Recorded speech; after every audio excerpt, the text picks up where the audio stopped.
गीता किसी विशेष व्यक्ति, किसी जाति, वर्ग, पंथ, देश काल या किसी रूढ़िग्रस्त संप्रदाय का ग्रंथ नहीं है, बल्कि ये सार्वलौकिक तथा सार्वकालिक धर्मशास्त्र है। ये प्रत्येक देश, प्रत्येक जाति, प्रत्येक आयु के, प्रत्येक स्त्री पुरुष के लिए, सबके लिए है। सचमुच गीता संपूर्ण मानव जाति का धर्मशास्त्र है और कितने गौरव की बात है कि गीता आपका धर्मशास्त्र है।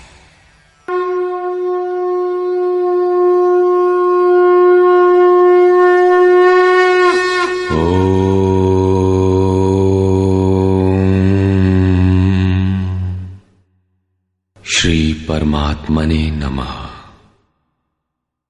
यथार्थ गीता, श्रीमद् भगवत गीता, अथ चतुर्थोऽध्याय।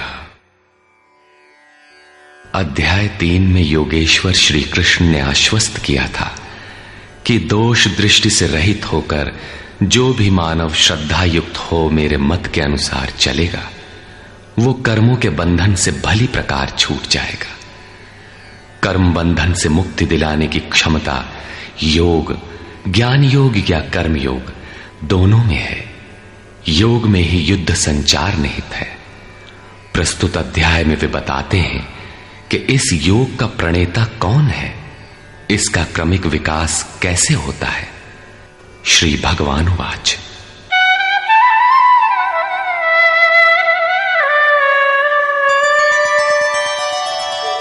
इमं विवस्वते योगं प्रोक्तवान् अहमव्ययम् विवस्वान्मनवे प्राह मनुरिक्ष्वाकवे ब्रवीत्। अर्जुन, मैंने इस अविनाशी योग को कल्प के आदि में विवस्वान अर्थात सूर्य के प्रति कहा। विवस्वान ने मनु से और मनु ने इक्ष्वाकु से कहा। किसने कहा? मैंने। श्री कृष्ण कौन थे? एक योगी, तत्व स्थित महापुरुष ही इस अविनाशी योग को कल्प के आरंभ में अर्थात भजन के आरंभ में विवस्वान अर्थात जो विवश हैं ऐसे प्राणियों से कहता है, सुरा में संचार कर देता है। यहां सूर्य एक प्रतीक है, क्योंकि सुरा में ही वो परम प्रकाश स्वरूप है और वहीं उसके पाने का विधान है।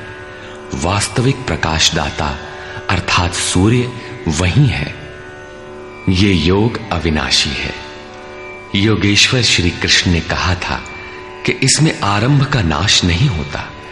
इस योग का आरंभ भर कर दें तो ये पूर्णत्व दिलाकर ही शांत होता है। शरीर का कल्प औषधियों द्वारा होता है, किंतु आत्मा का भजन से होता है। भजन का आरंभ ही आत्मकल्प का आदि है। ये साधन भजन भी किसी महापुरुष की ही देन है। मोह निशा में अचेत आदिम मानव, जिसमें भजन का कोई संस्कार नहीं है, योग के विषय में जिसने कभी सोचा तक नहीं, ऐसा मनुष्य किसी महापुरुष को देखता है तो उनके दर्शन मात्र से, उनकी वाणी से, टूटी फूटी सेवा और सानिध्य से योग के संस्कार उसमें संचारित हो जाते हैं। गोस्वामी तुलसीदास जी इसी को कहते हैं, जे चितिये प्रभु जिन्ह प्रभु हेरे, ते सब भये परम पद जोगु। योगेश्वर श्री कृष्ण कहते हैं कि ये योग मैंने आरंभ में सूर्य से कहा। चक्षोः सूर्यो अजायत। महापुरुष के दृष्टि निक्षेप मात्र से योग के संस्कार सुरा में प्रसारित हो जाते हैं। स्वयं प्रकाश, स्ववश परमेश्वर का निवास सबके हृदय में है। सुरा अर्थात श्वास के निरोध से ही उसकी प्राप्ति का विधान है। सुरा में संस्कारों का सृजन ही सूर्य के प्रति कहना है। समय आने पर यह संस्कार मन में स्फुरित होगा। यही सूर्य का मन से कहना है। मन में स्फुरित होने पर महापुरुष के उस वाक्य के प्रति इच्छा जागृत हो जाएगी। यदि मन में कोई बात है तो उसे पाने की इच्छा अवश्य होगी। यही मनु का इक्ष्वाकु से कहना है। लालसा होगी कि वो नियत कर्म करें जो अविनाशी है, जो कर्म बंधन से मोक्ष दिलाता है। ऐसा है तो किया जाए और आराधना गति पकड़ लेती है। गति पकड़कर ये योग कहां पहुंचाता है, इस पर कहते हैं, एवं परंपरा प्राप्तम् इमं राजर्षयो विदुः सकाले नेह महता योगो नष्टः परन्तप।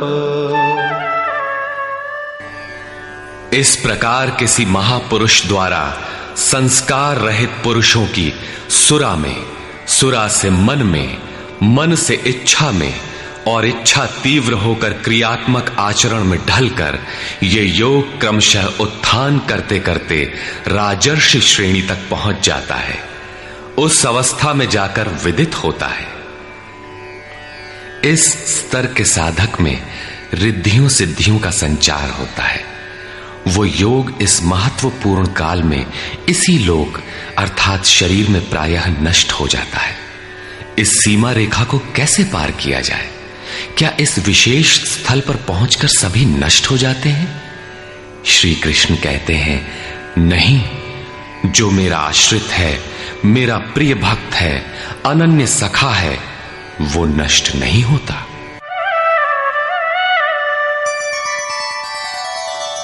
स एवायं मया तेद्य योगः प्रोक्तः पुरातनः भक्तोऽसि मे सखा चेति रहस्यं ह्येतदुत्तमम्।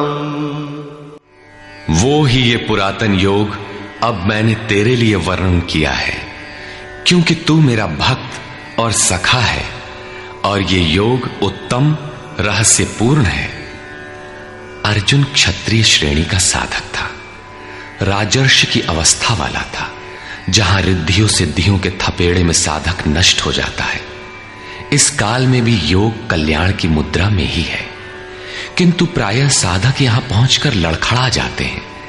ऐसा अविनाशी किंतु रहस्यमय योग श्री कृष्ण ने अर्जुन से कहा, क्योंकि नष्ट होने की अवस्था में अर्जुन था ही।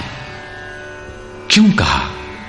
इसलिए कि तू मेरा भक्त है, अनन्य भाव से मेरे आश्रित है, प्रिय है, सखा है। जिस परमात्मा की हमें चाह है, वो सद्गुरु परमात्मा आत्मा से अभिन्न होकर जब निर्देशन देने लगे, तभी वास्तविक भजन आरंभ होता है। यहां प्रेरक की अवस्था में परमात्मा और सद्गुरु एक दूसरे के पर्याय हैं। जिस सतह पर हम खड़े हैं, उसी स्तर पर जब स्वयं प्रभु हृदय में उतर आए, रोकथाम करने लगे, डगमगाने पर संभालें, तभी मन वश में हो पाता है। मन बस होई तबही जब प्रेरक प्रभु बरजे। जब तक इष्ट देव रथी होकर आत्मा से अभिन्न होकर प्रेरक के रूप में खड़े नहीं हो जाते, तब तक सही मात्रा में इस पथ में प्रवेश ही नहीं होता।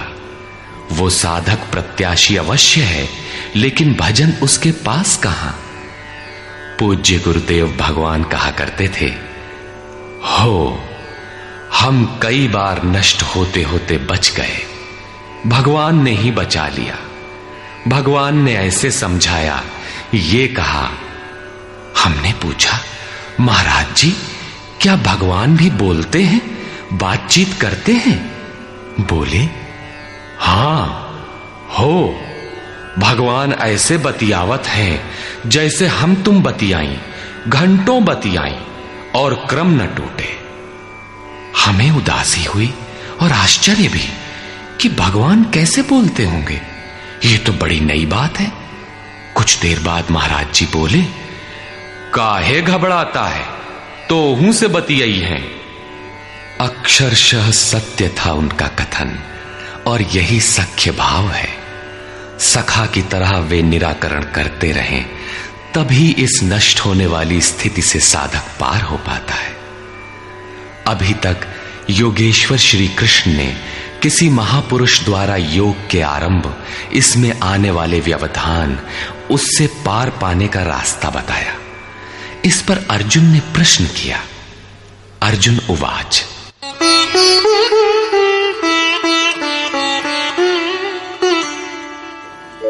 अपरं भवतो जन्म परं जन्म विवस्वतः कथमेतद्विजानीयाम् त्वमादौ प्रोक्तवानिति। भगवान, आपका जन्म तो अपरम अब हुआ है और मेरे अंदर सुरा का संचार बहुत पुराना है, तो मैं कैसे मान लूं कि इस योग को भजन के आदि में आपने ही कहा था। इस पर योगेश्वर श्री कृष्ण महाराज बोले। श्री भगवान वाच,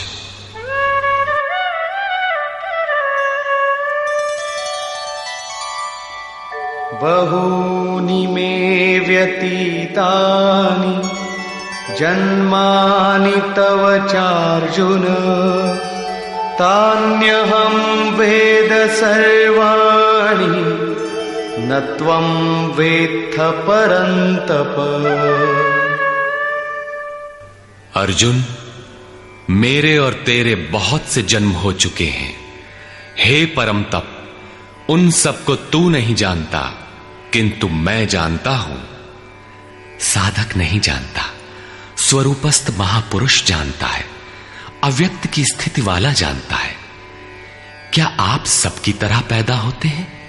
श्री कृष्ण कहते हैं, नहीं, स्वरूप की प्राप्ति शरीर प्राप्ति से भिन्न है। मेरा जन्म इन आंखों से नहीं देखा जा सकता। मैं अजन्मा, अव्यक्त, शाश्वत होते हुए भी शरीर के आधार वाला हूं।